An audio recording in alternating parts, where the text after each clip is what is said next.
Don't come inside, go out.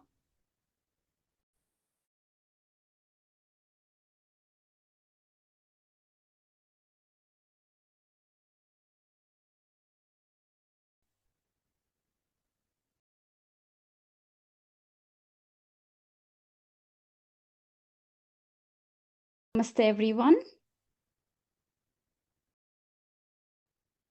Good morning for all the masters in India. Good evening for US masters in Australia and UK. Welcome to the day 5 of Swayam. Swayam, journey towards our inner being.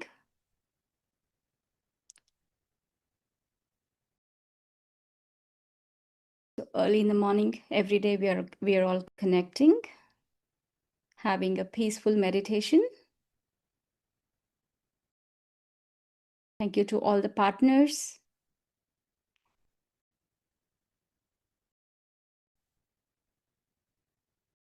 IFSS, PIMA, Omega, Beat, Ignite, Breath Universe, and Joy. Let's take a step forward in this journey. Let's connect with the self. Let's go deeper inside. We have Master Sharath with us, who is going to guide us into meditation. Thank you, Master. It's a very good, pleasant morning in India. I hope it's the same. Evening, pleasant evening in US and other parts of the world. So let's get ready to meditate. But first, the steps. So I'm going to repeat the steps. The steps are very simple. This is Ana-Pana-Sati Meditation, being with the breath. The steps are: sit comfortably wherever you are, and then clasp your fingers into fingers like this. We'll form a circuit and then cross your legs. Close your eyes gently and start observing your breath. It's only breath, nothing else. Just start observing your breath. So these are the simple steps of meditation. When mind is disengaged with all the worldly activities and other things what we do, mostly thinking, there is lot of cosmic energy which enters into our body. This is the same cosmic energy we get when we sleep deeply. But the amount of energy what we get during meditation is 10 times more, which will heal your body and mind. So, masters, I would request everyone to be here, present, and do meditation with me. So now is the time to stop any activities you are doing. Now is the time to dim the lights of your room wherever you're sitting. Gather yourself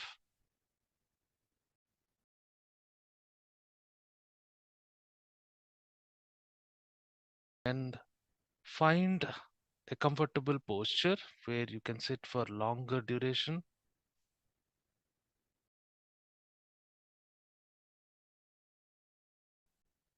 Take 5 seconds time. Cut out everything. We don't need anything.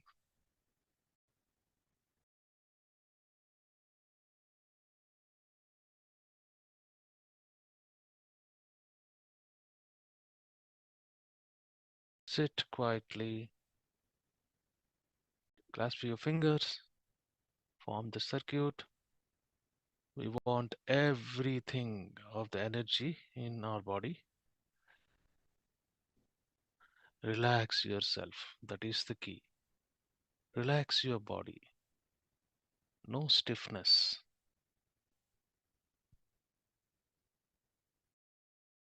Now close your eyes. Close your eyes gently. There is no urgent work.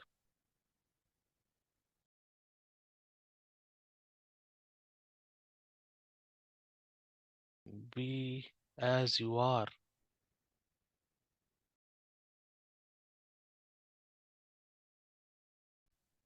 Remove your specs if you have.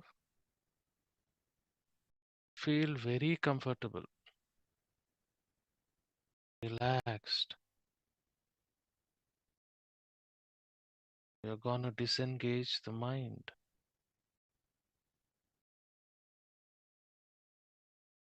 Start observing your breath.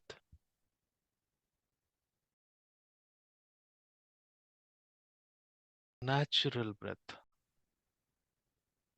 You should not alter your breathing. That is the key. Breathing should be as is, as it is happening at this moment. Be very peaceful, joyful, happy.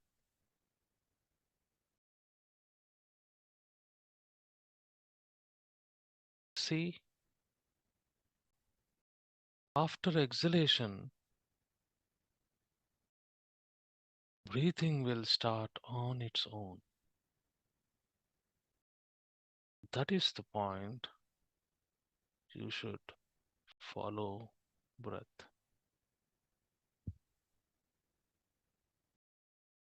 Inhalation, exhalation.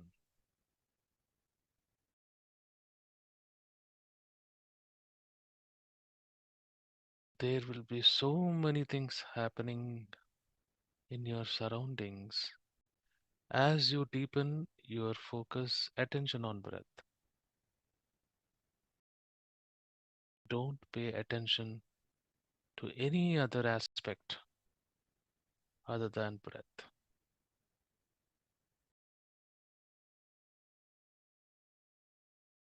Relax.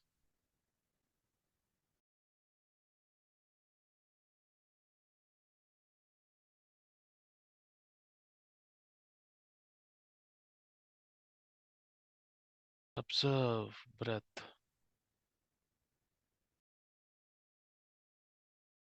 There is nothing else to do. No judgment, no analysis. Just observe your breath.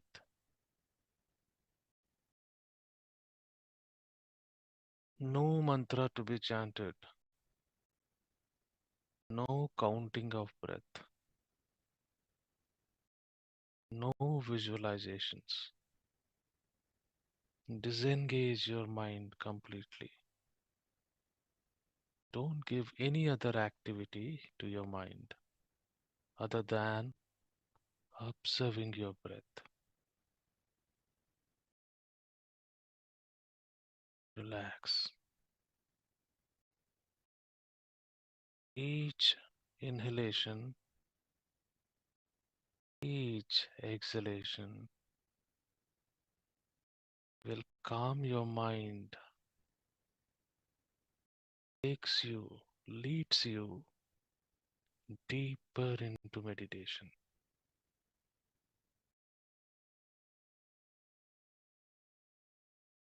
No other business. There will be a low light background meditation music to keep us all in this meditative state.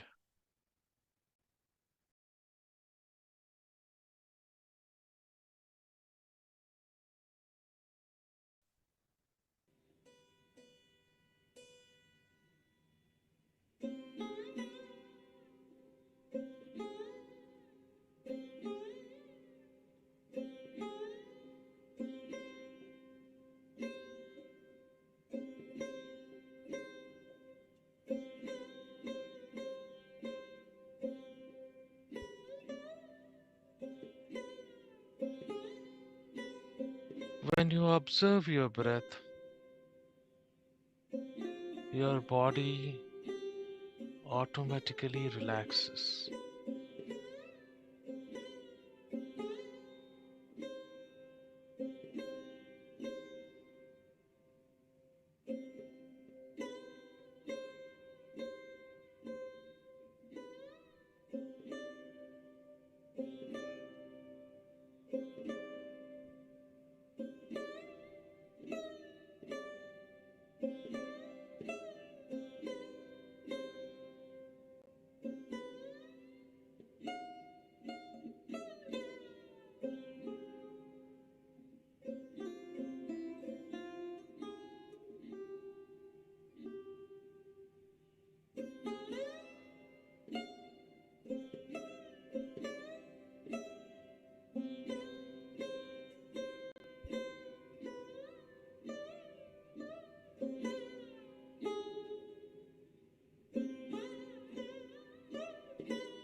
For the next few minutes,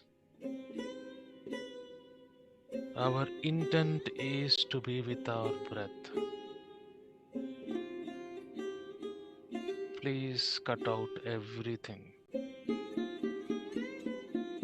Thoughts will come, don't pay attention.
Go deeper, masters. Be with your breath.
breath.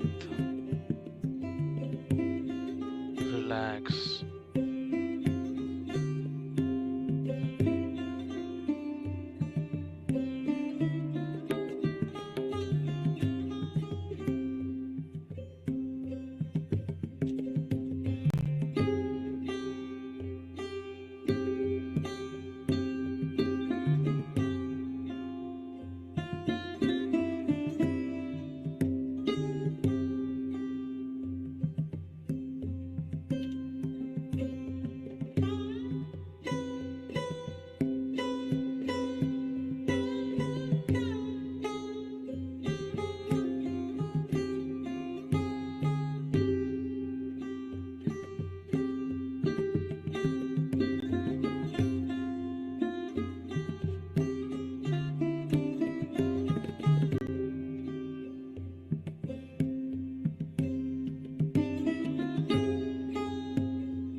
With your breath, masters.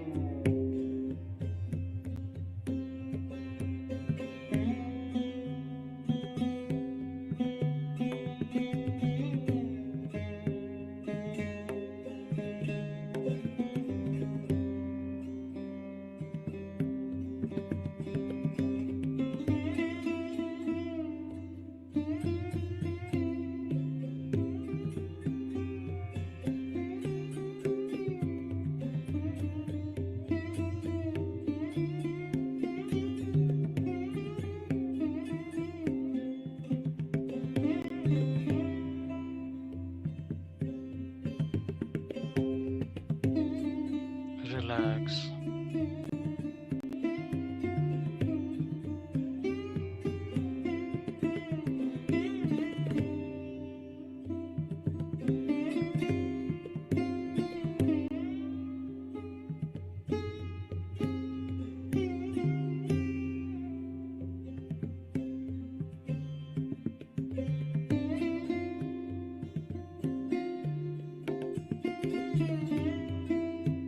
Don't maintain any identity.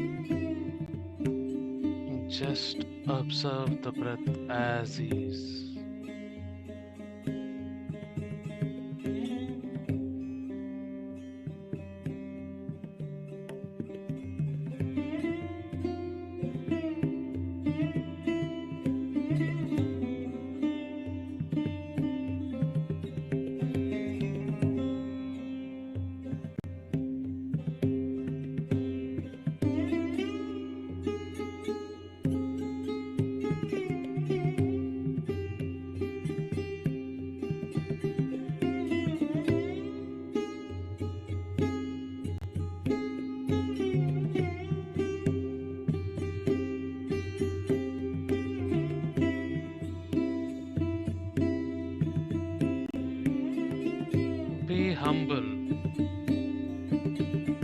observe your breath.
There are no limits. Be open. Be with your breath.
No expectations. Be open.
be carried away by your thoughts. Come back to breath.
This moment, go deeper.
With your breath.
Few more minutes, masters.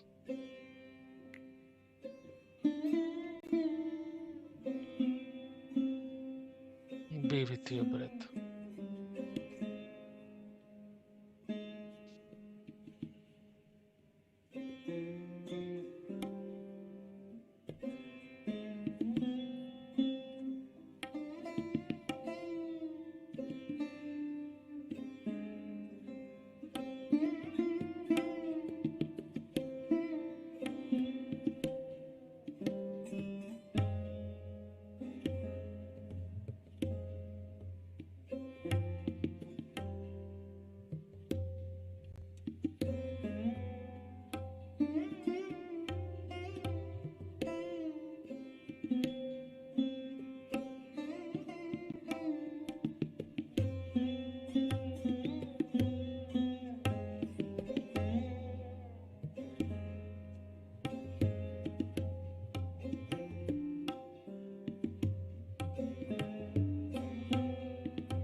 One more minute, masters.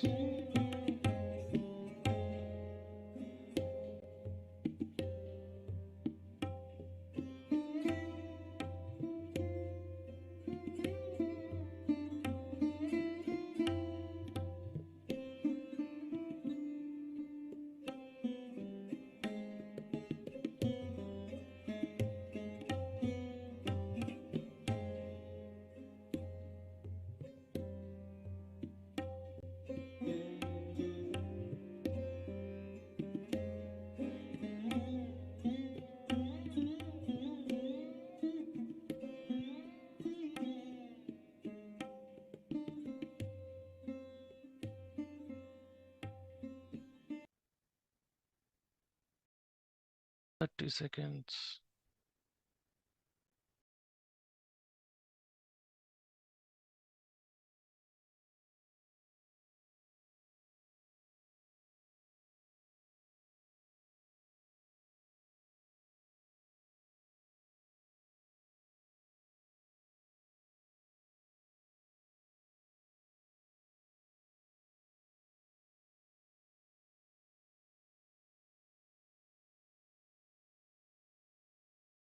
Ten, nine, eight, seven, six, five, four, three, two, one. Rub your palms. Keep it on your eyelids. Take a moment's time and gently open your eyes.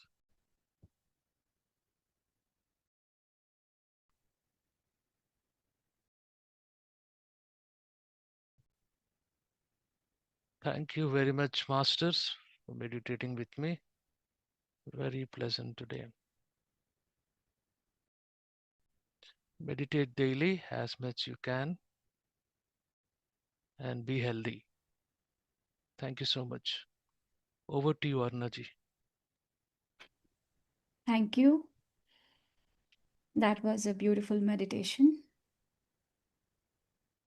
It took time for me to come out of the meditation.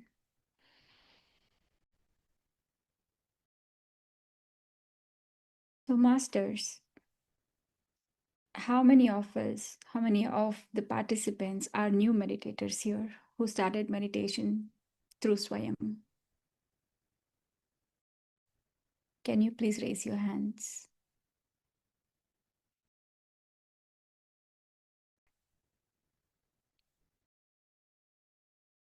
Okay, I think you still are in meditation, I believe.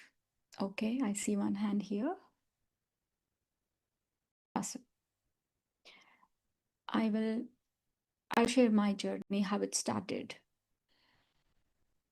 I was born in a family of where it was already a spiritual family. My parents followed Ramana Maharshi. So meditation was there. We used to have Sajjana Sangatyam, Parayanam. Being born in that family, in that culture, already set a foundation for me, for my journey. We used to every Sunday go to Ramanashramam, or the gathering of all Ramana Maharshi followers we had in Hyderabad.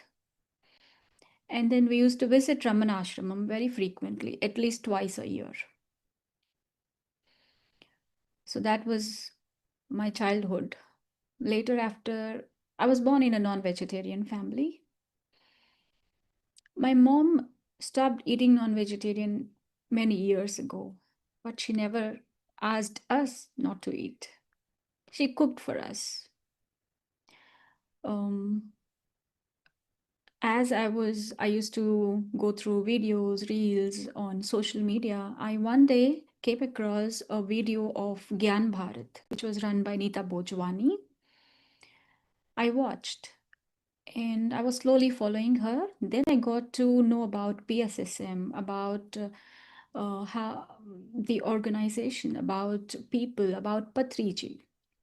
And I watched Patriji videos. Then I heard him saying, we should not eat non-vegetarian, we should be vegetarian. I saw him saying so boldly not to eat meat. Before coming across Patriji's videos and PSSM, I have followed many other masters like Sadhguru, like Ramakrishna Paramahamsa, like um, Asaram Babuji. So my friends' family, they used to say, "Oh, now you are in this season. Your seasons are changing." But that was my evolution. That was how I was learning, how I was growing. So when I saw Patriji telling so boldly, which none of the other masters said so strongly that no, you should not eat, I don't know what touched in me.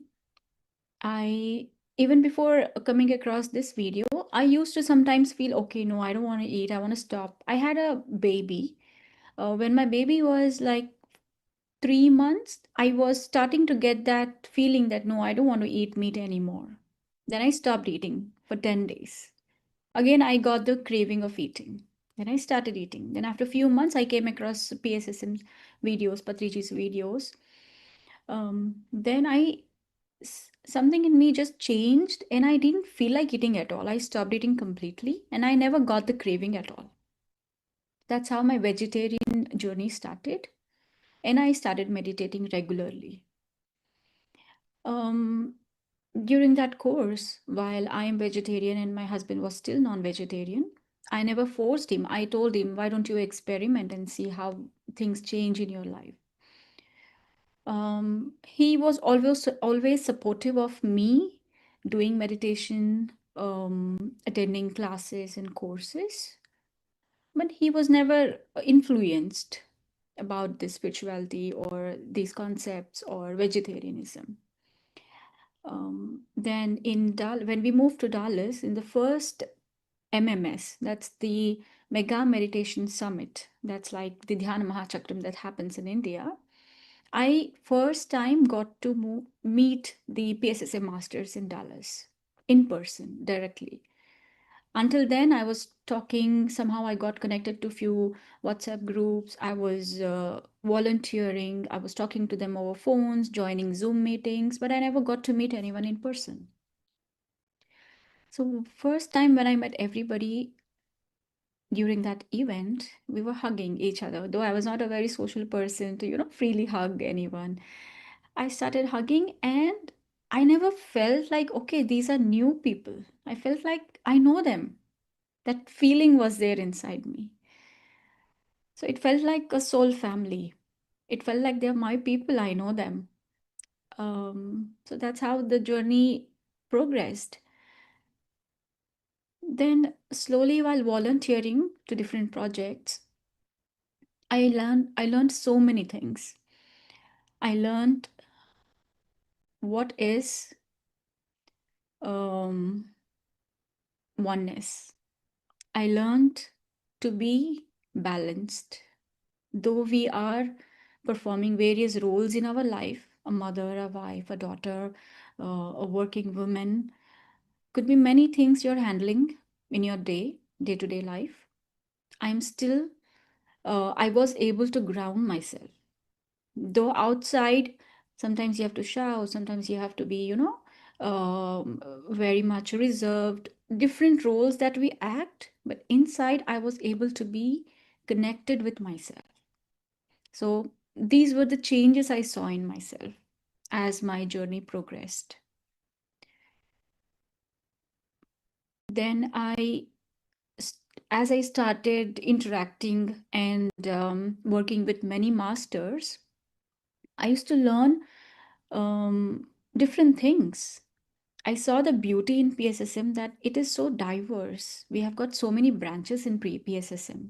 It's like a huge tree with very strong branches where one can get connected and follow whichever they feel aligned with any master they feel aligned with anybody's teachings. Though we are all learning Ana-Pana-Sati, which Patriji has taught, everybody has got their own flavor to it, their own way of teaching it.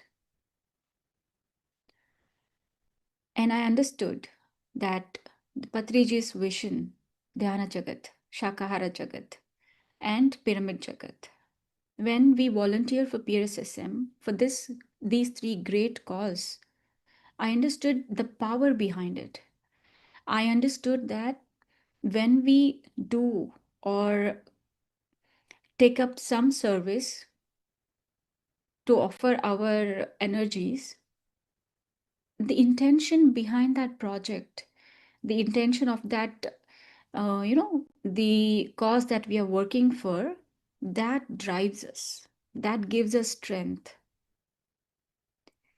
So whenever we are working, if to compare that in our daily life, when you are working in a project, first understand what's the vision behind it.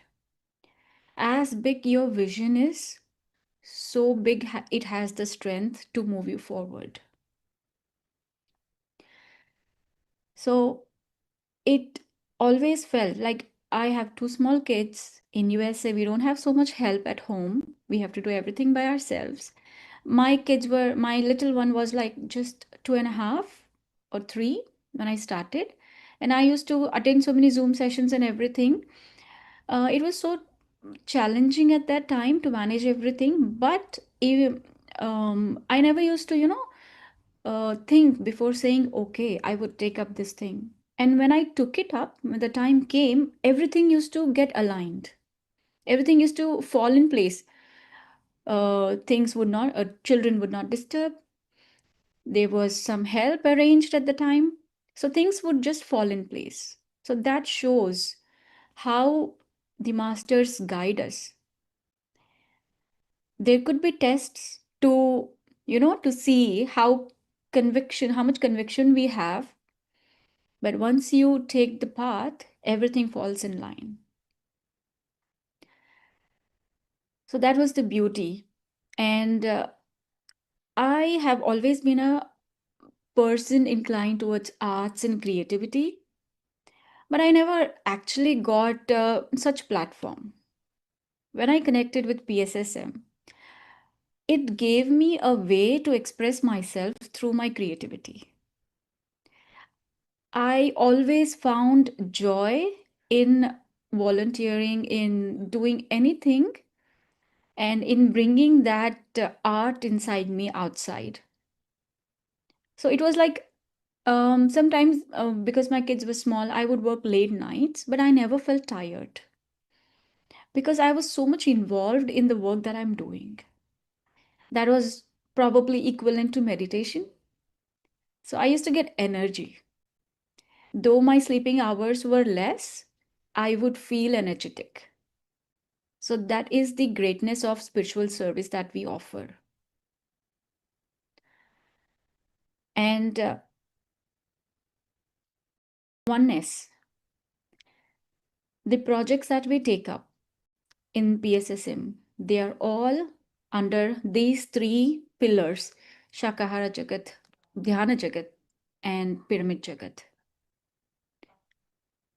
So, while even if you are like doing any technical work, or even if you're like arranging any session, you will see that the kind of interaction you have with masters during this course of volunteering will enlighten something in you.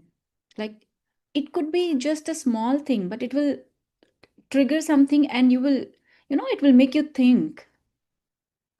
You will see so many synchronicities in your life once you are in the spiritual path.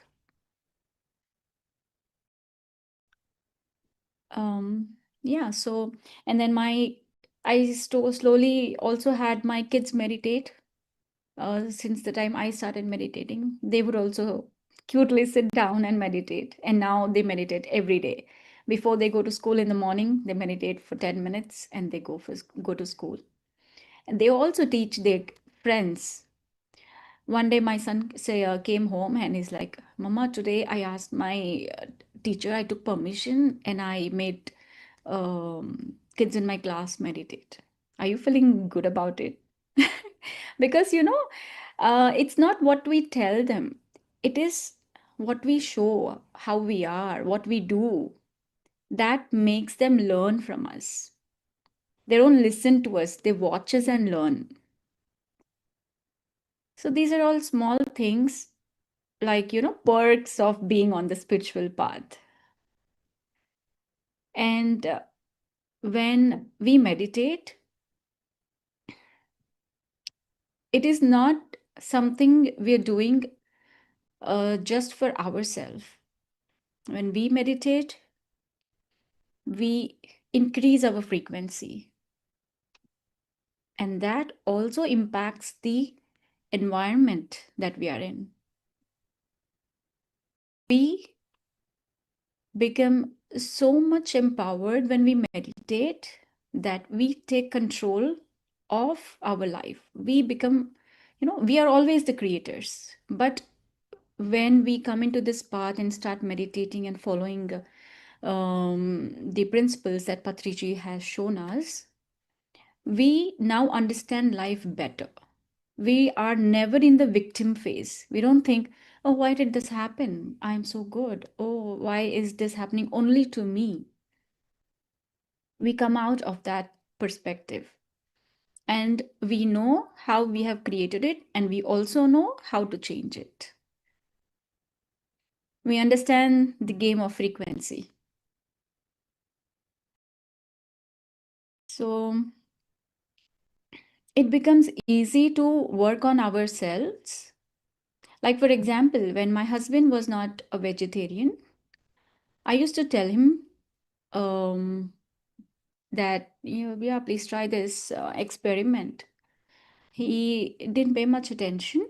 Then one fine day, Before that, what I did was I started increasing my meditation time, and I started using pyramid energies. Like I had a small 2 by 2 pyramid in my kitchen.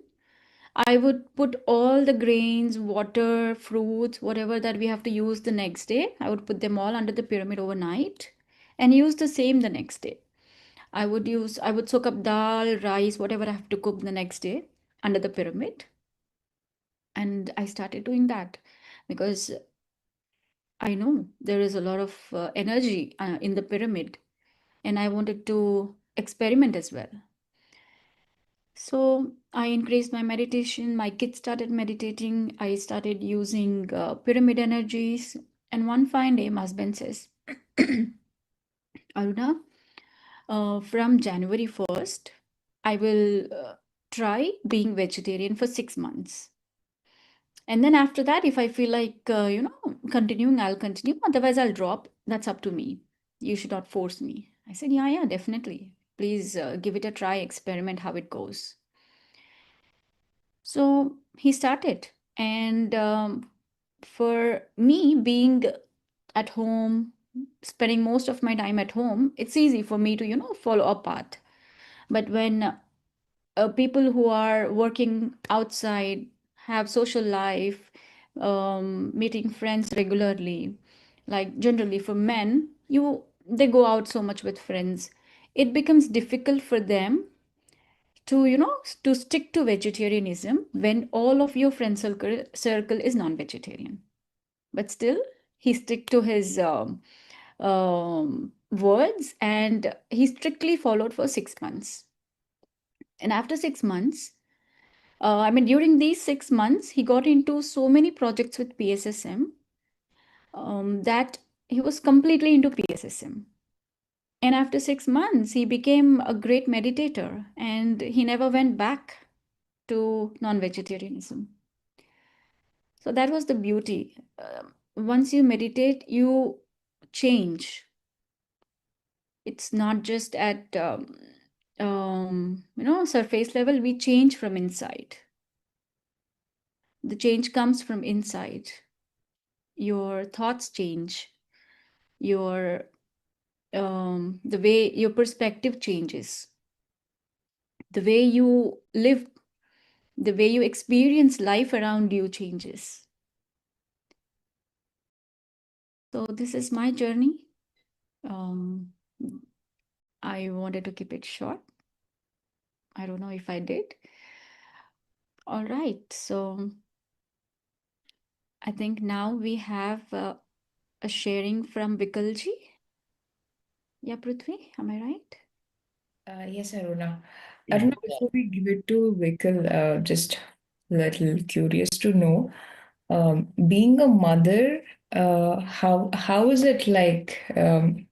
Is there any improvement with your uh, role playing, like being a mother, being a wife, and being a meditator? How meditation has helped you in balancing your roles at home? Yeah, there is a huge difference. I have two kids. One, first kid, when the kid was born, I had a very beautiful experience with him. But during that time, I was so stubborn. Like at this time, this should happen, so this should happen. And you should be this way, you should be this way. Whatever I think, I always imposed on him most of the times. But when my second kid was born, that was the time when I was getting into spiritual path and meditating and everything. I let myself very loose. I was in more acceptance mode. I did not impose myself more. I tried to discipline them in few things which they have to learn. But other than that, I learned so much from them. So my parenting style also changed because I was learning about myself. Things which I didn't wanted to do. Things which I didn't wanted to experience. I didn't wanted anybody else to experience it through me as well. So I left that control loose. And I accepted life as it was coming. Though I was like easygoing since childhood, but now it was like in a more matured way. I took life as it came, and I was in more in acceptance mode. And I was like with kids, my parenting style changed. Um, yeah, so these were the major differences from my parenting before meditation and after meditation. Beautiful. Because as a parent, we are usually attached to our kids, right? And that's what exactly we start observing the patience level that grows within us as we meditate. Beautiful. Yes, earlier, when I was, I mean, before meditation, if I got irritated or if I got angry, I lost energy. After, yelling or shouting, I felt drained. But now I do it externally. It is not draining my energy. Even if I have to shout just to make them show that I'm serious, it doesn't drain my energy, which means I'm not doing it by draining my energy. I know where I am, and externally, I'm just acting. So that difference I have, that balance I have now. Yeah. Yeah, we actually heard you saying that please don't come into the room shouting at the kid. Oh, you did?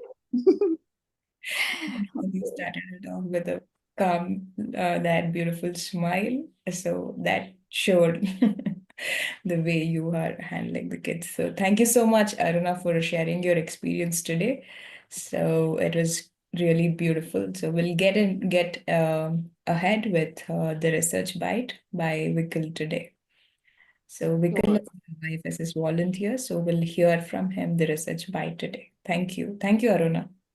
Thank you, Prithvi. Thank you for this beautiful platform. I'm sure everybody's enjoying the meditation every day. Please keep continuing. We'll again meet soon. Thank you. Welcome, Mikalji. Hi, thank you very much, Arunaji. You have really, set up the right base for the, research bite we have today. And the way you have told us that, how your mind get, flexible and start adopting the changes so easily when you do the meditation practice. And today's bite is about that only. So good morning, good afternoon, and good evening to all the friends and masters from all across the world. Today, I am going to talk about a really very interesting research titled as Mind the Trap. That is, mindfulness practice reduces cognitive rigidity. This study was conducted by a group of researchers from the Department of Psychology at the Ben Gurion University of Negev, Israel. So first, let us start understanding what is the meaning of the cognitive rigidity. So, cognitive rigidity refers to the resistance to change in our beliefs, attitudes, behaviors, or our problem solving approaches. That is, we get stuck in our ways when even we have the better solution, but we get stuck to our own ways. And such rigidity often results in overlooking the simple and the efficient solution. We don't look at those. Sticking to the same old, outdated patterns and looking things in the complex manners. Now, so why this happens? The reason is very simple, because we are mostly very rigid and blinded by past experiences and get so much clouded that we become rigid to choose alternate courses of action, even those are better. We fall into the pattern and routines that feels safe or familiar, and over time we lose the ability to see the alternatives. This often not only affect the individuals, but also the leaders and the decision makers in the organization too, and they experience trouble to replace their existing procedure with more adaptable and leading to inefficient outcomes. People struggle to move away from the old procedure and even when the better solutions are aware. So what is the connection of this research with the mindfulness? The researchers wanted to see if mindfulness practice or meditation practice, particularly the meditation, could help reduce this kind of mental rigidity and promote more flexible thinking. So what they have done, they have conducted two experiments. The first experiment was on the complete meditator group. They have been doing the meditation. One part was the experienced meditator and other part was the starting the people, those who are new into the meditation, they just started, and they find the phenomenal result out of that. The experienced meditator were more clearly more flexible in their thinking. And the second experiment was they worked with the people who have never meditated. They splitted them into two groups. So one group has been given a 8 session of the mindfulness meditation training, and other group did not get any training and remain in the controlled environment. Later, after 8 session, and they both the group were given the task to test their openness and problem solving abilities. And what did they find? The group that practiced the mindfulness meditation showed a real difference. The mindfulness meditation practice leads to lower their cognitive rigidity. They were less rigid in their thinking. They become more flexible and more open to new solutions. There is a decrease in the tendency of getting blinded by past experience, or they were less influenced by the past experience. And most importantly, these benefits were seen not only in the long-term meditator, but also those in the recently started or short-term mindfulness practitioner. Both have got the benefit.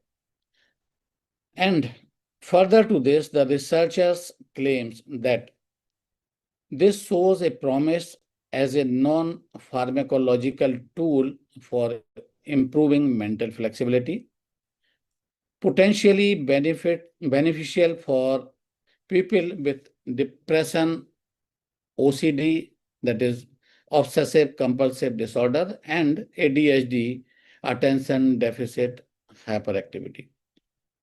So this is the all about the research.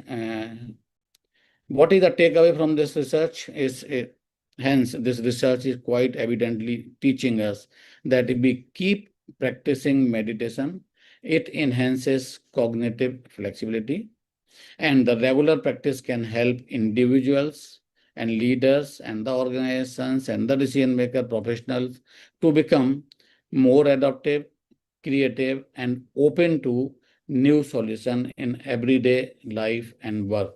So this is about the research by today. I would request now Prithvi to please take us through some more scientific logic and reason on the mind and the waves, how the mind aligned on these things. And Aruna has given the live example of that, how flexibility and see changes and start adopting the things. Over to you, Prithvi. Thank you, Vikal. So friends, we have been having questions on sleep, like when we meditate, we drift off to sleep and we are getting a lot of thoughts, we are not able to be stable. So this understanding of the brain waves will give us an idea like what exactly is happening when we meditate and when we are not meditating. So let me just quickly take you through the slides of the brain waves. Vikal, you can see my screen? Yes, Prithvi. Thank you. So friends, just like how our heart beats, our brain also beats in different frequencies. The reason there are basically 5 frequencies. So why do brains have different frequencies is because we operate in a different kind of consciousness throughout the day. When we are awake, reasoning, absolutely doing the activities of the daily life, we are in the beta wave, which is between 13 to 30 hertz. And there is two different betas, high beta and low beta. Whenever we are in the anxiety mode, we are in the high beta, and when we are actively working, doing some works, we are in the normal beta, the lower beta. And alpha is like a relaxed state where we are calm, composed, and still alert. So when we are doing some, when we are listening to our music or meditating, when we are getting into meditation, or when we are about to get into the state of sleep, before going to sleep, our brain lowers the frequency to alpha state, alpha waves. And when we are doing any creative works, usually the brain goes into the alpha state, very relaxed and alert as well. So theta is when we get into the sleep. So the first two is the conscious brain. We are consciousness is the at the conscious level. Beta happens at the conscious level. Alpha is a bridge between consciousness, conscious, and the subconscious mind. Whereas theta is completely a subconscious state of mind. And when we sleep, we operate in the theta state of mind. And delta is the deep sleep.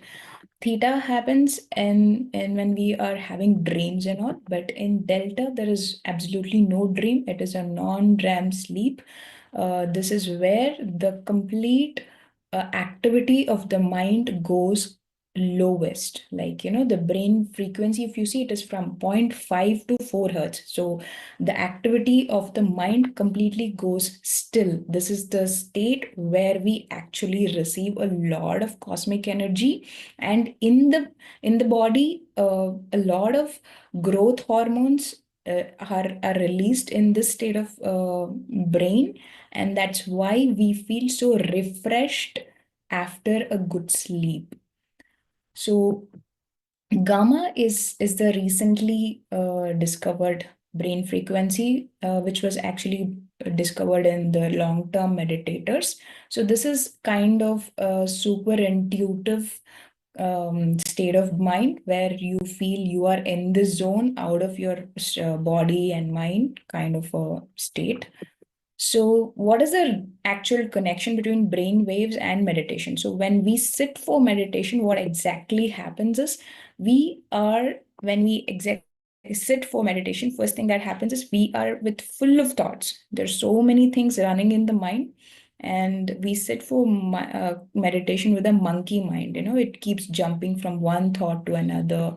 And slowly, as we relax by observing the breath, it starts lowering to the lower beta, and slowly we get into a relaxed state. The body gets into that relaxation. So that is why we say relaxation is the first step.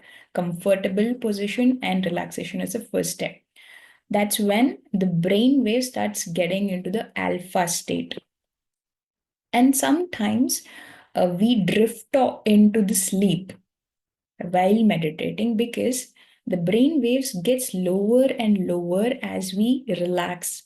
So it gets into the theta mode. That's why sometimes we drift or feel sleepy while meditating, which is absolutely normal.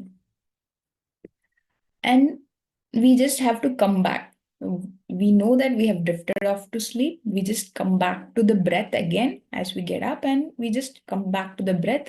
And in that state, what happens is the brain waves also start becoming lowest. That's when we receive a lot of cosmic energy. Yesterday, we talked about the second grand happening, where when the mind becomes empty, when the brain waves become completely lowest to the delta, we receive a lot of cosmic energy.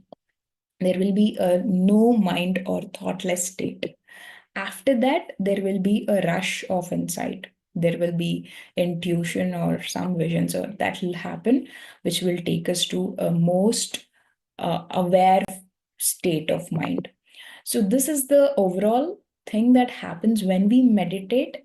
And we have been talking that even out of meditation, we need to carry the awareness levels.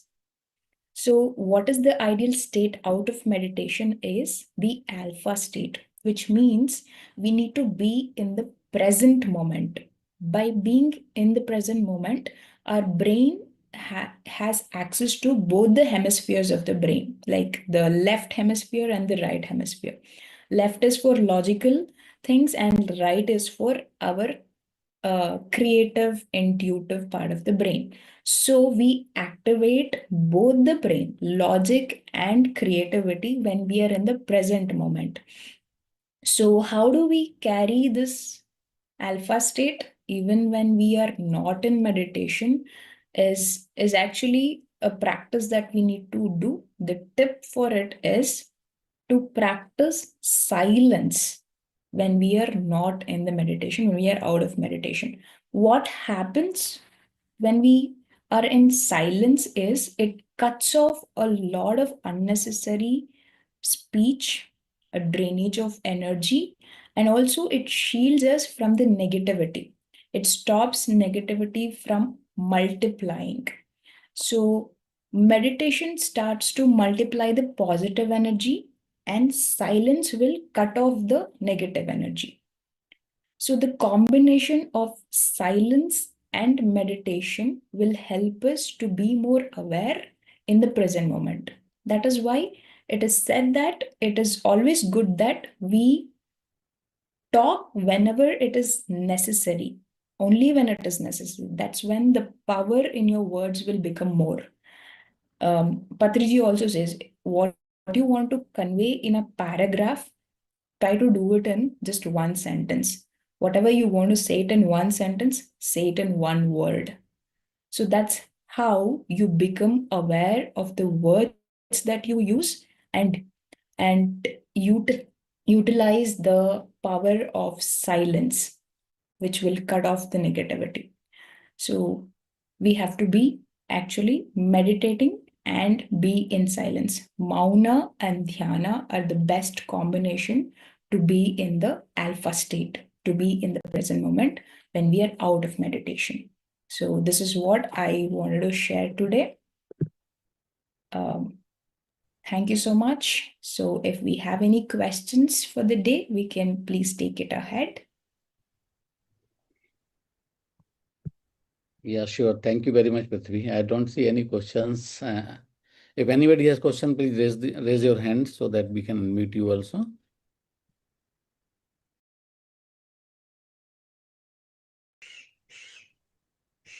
Yeah, Gangadhar. Yeah, just one question to maybe Arunaji. For kids, like, is there like Gangadhar, you have to unmute yourself. okay? Yeah. Can you hear me? Can you hear me? Yeah, you're audible. Yeah, yeah. So my question is to Arunaji. So I have like two kids. One is 6 years and 10 years old.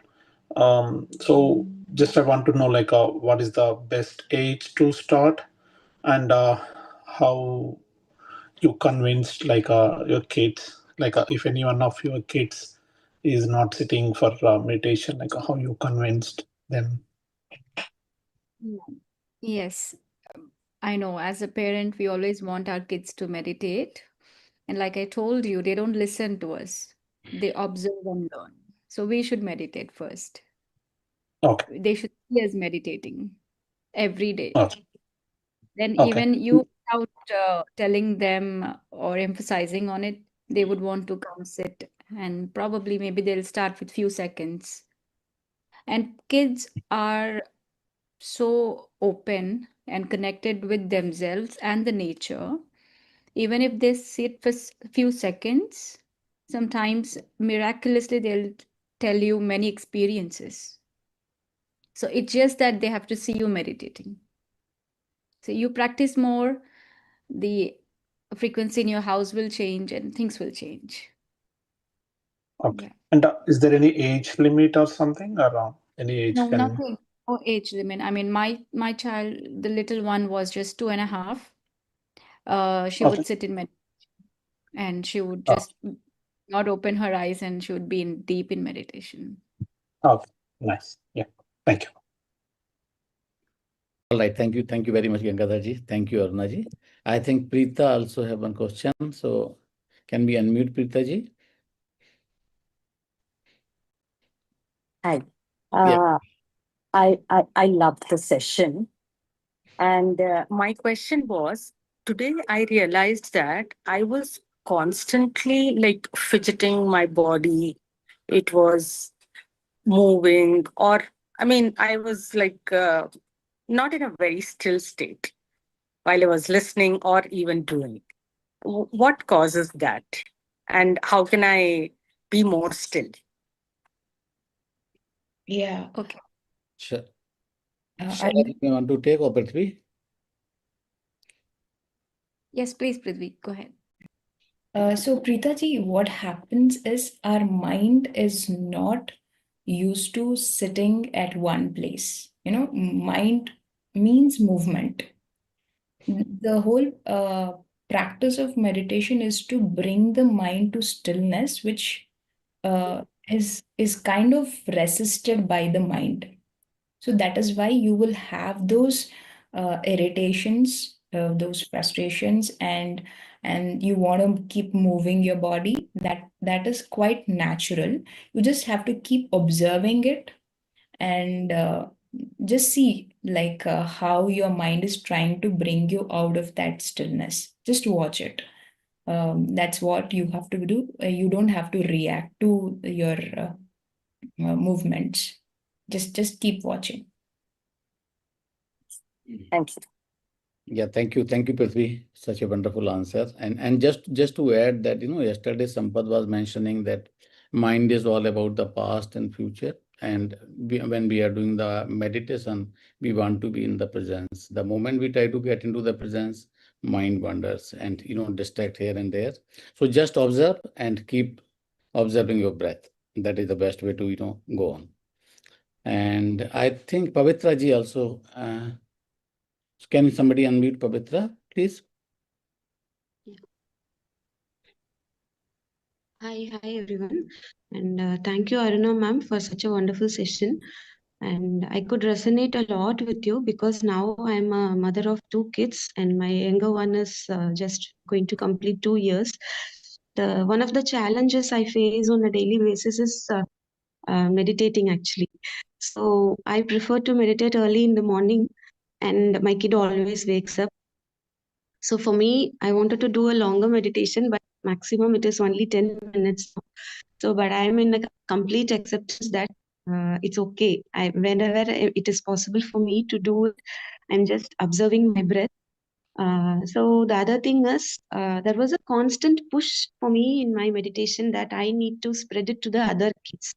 So I took a small session, 21-day session for the kids in my known circle. I did an online session, but when I started it, when I wanted to started it, but there was a lot of questions in me whether I'll be able to do it. Little one, I myself was not able to do it for a longer time. How I'll be able to do for the kids, and for kids it is they can easily get distracted if there is noise from my end being a host. So there was a lot of questions, and my elder one, who is 8 years old, he said he take care of the kids. The whole 21 days, it just went very smoothly. And when you said that things aligned on its own, I could just felt it that way. And one thing I have a question is the same thing I have went through with my elder.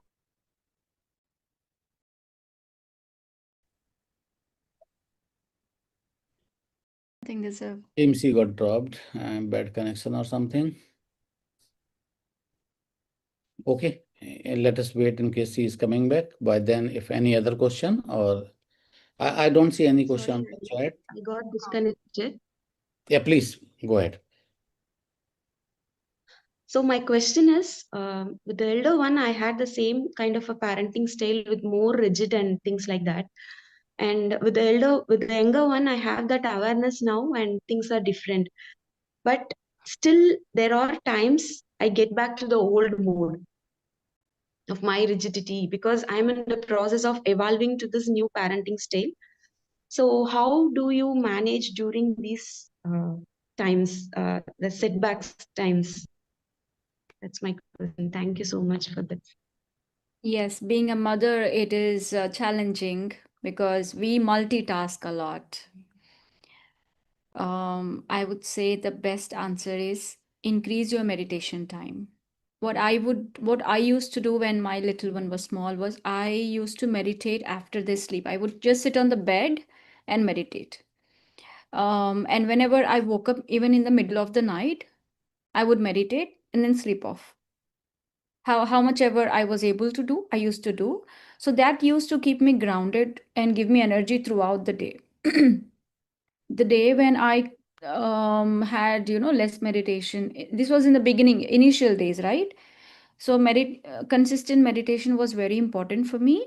And now, um, the times when I feel like I'm getting anger, I'm able to watch it. The awareness has increased. So it is okay, even if you sometimes yell, shout, you get mad at them, it is okay. Accept yourself, then go to them immediately. Bring that shift immediately. It is okay. Sometimes it happens, but bring that shift with your awareness very quickly. Go back to them, talk to them, try to, listen to them. That's all. And slowly, that will develop. Slowly, you'll start to become aware of yourself, of your emotions. It's a slow process. Yeah, that is So actually happening. So immediately the awareness is there. And there are times that I go and accept and tell him that it is not about you, it is not about the things you did, it is all about me. I'm sorry for the things that had happened. These things have happened, but still those instances are still there. So thank you, ma'am. Thank you for it's a this journey, right? day. Everybody has got their own journey to, travel. So you will come over it. Just, but don't feel bad about what emotion is coming out. If it is coming out in that way, let it come out, but then get back quickly. Go back to that frequency again. Don't be in that low frequency. So that will quickly, they will also understand. They don't remember anything, they don't keep it to themselves. So just give them love later on. I mean, once you come back quickly. Yep. Thank you, ma'am. Thank All you. right. All right. Thank you. Thank you very much, Pavitra-ji. I think anybody else? Yeah, we There is have one question in chat. So from Mr. Joy, he says that I still feel that something is missing in the meditation. So before starting meditation, should I intend should I intend to be peaceful? So Prithvi, you want to take it? Sure. Joy, I don't know, like how do you meditate? First of all, this doubting attitude, whether I'm doing meditation rightly or is the meditation really helping me or not? This doubt is kind of a enemy when we are meditating, because when we sow the seed and we have to patiently wait for it to sprout and come out as a plant. So everyday practice, maybe we don't see any changes on a daily basis, but over the period, definitely there will be a huge transformation, which you will not know, but people around you will start sensing it. Intending before the meditation, yes, you can definitely intend, but when you sit for meditation, you have to drop every kind of expectations and sit with an open mind and meditate for the sake of meditation, not for anything else. So that's a pure time just to be with yourself and to be yourself. So you don't have to be peaceful in the meditation. You just have to be with the breath. That's all that you need to do. The doubting frequency will definitely be there as a beginner, because we all have gone through that doubting phase. But over the time, if you are meditating for a longer period of time, you will see the difference. You will see, like, 1 year back how I was and today how I am. So to see a difference, it'll take time.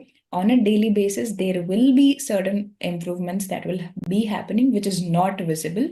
So don't doubt your practice. Don't doubt the ability of you meditating. You're definitely doing what is right if you're practicing the right technique. So that's it. Go with. Wow, thank you. Thank you very much, Prithvi. Such a wonderful answer you have given.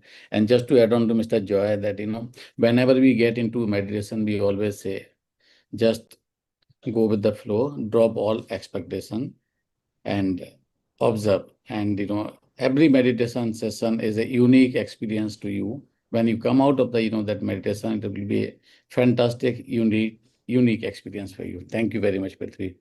So, any other question? I don't see. Preeta ji has raised hand again. So I think let's take that last question. Preeta ji, please go ahead. I just heard Aruna saying that don't remain in that frequency, move to the higher frequency. How do we do that? Like recently, I had a family member who went through a health crisis. So knowing all these practices also, it was a very, not a very good space for all of us to move to a higher frequency. So how do we consciously do that?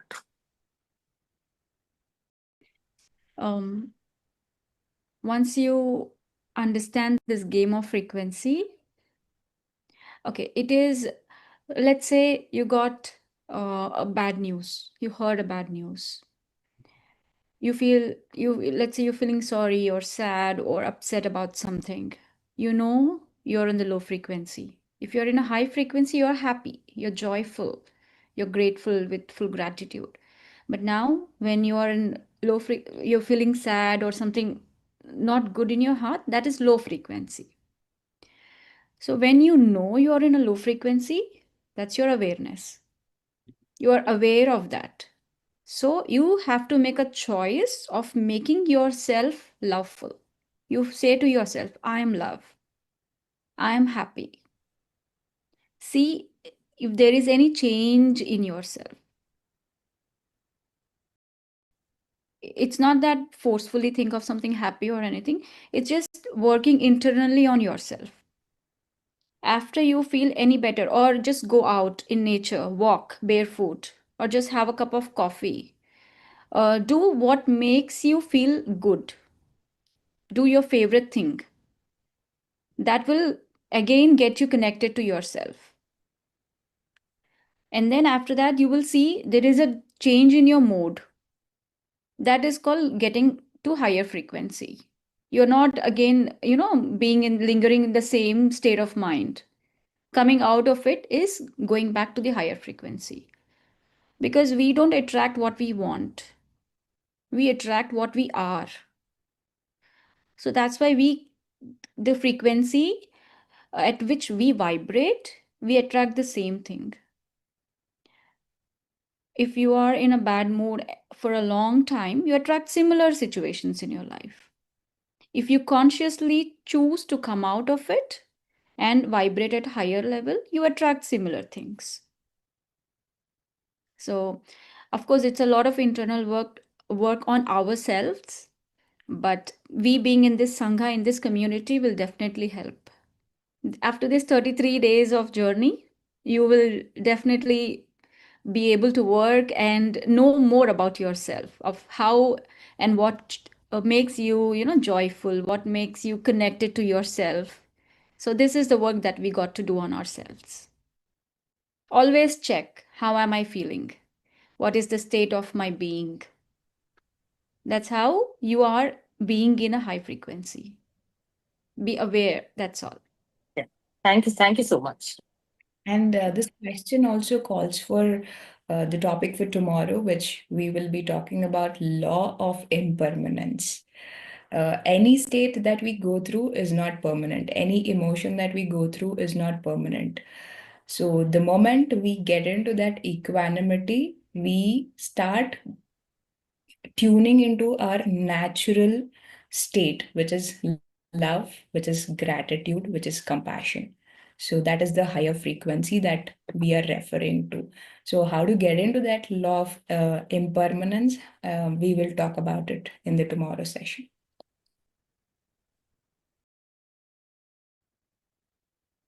Beautiful. Yeah. All right. I don't see any other question, but the fantastic session. We can keep going on and all. So really, a lot of good energies and good questions and participation, and the fantastic research bite. And at the last and the end of the session, we revealed that next session what we are going to talk about is also thank you very much for that. So let's conclude this session for today, and we are going to meet again same time tomorrow.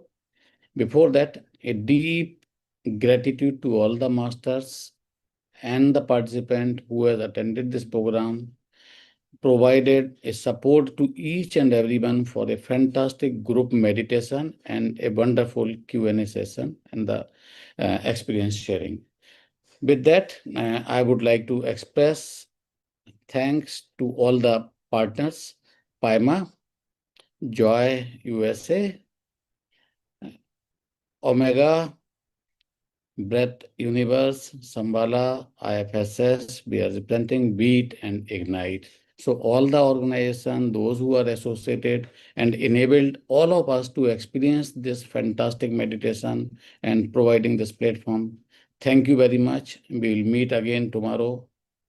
Till then, bye-bye, namaskar. Thank you very much.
Role-on duo rest. ఇది reversible mattress. ఒకవైపు మెత్తగా హాయిగా ఉండే soft top, మరోవైపు చక్కగా back support ఇచ్చే form top. కాబట్టి మీరు తినడం, చదవడం, పని చేయడం, ఆడుకోవడం మళ్ళీ మళ్ళీ చేస్తూనే ఉండండి. 20 సంవత్సరాల వారంటీ కలిగిన roll on duo rest form and soft reversible mattress ఉందంటే మీ లైఫ్ అవుతుంది హూలా హూలా.